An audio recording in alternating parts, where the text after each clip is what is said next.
สวัสดีทุกท่านฉันจะทำการถามคุณสัก2-3ข้อ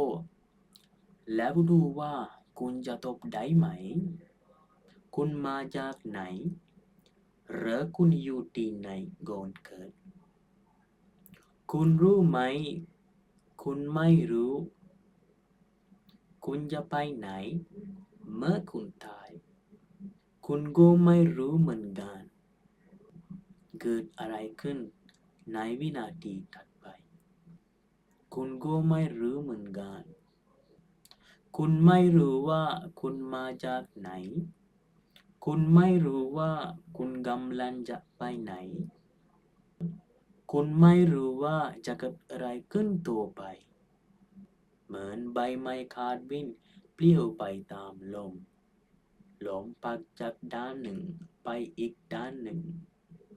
พัดจากด้านนั้นไปอีกด้านหนึ่ง ความหมายของชีวิตคืออะไร คุณมีชีวิตอยู่เพื่ออะไร ลองคิดดูสักครู่เจริญพร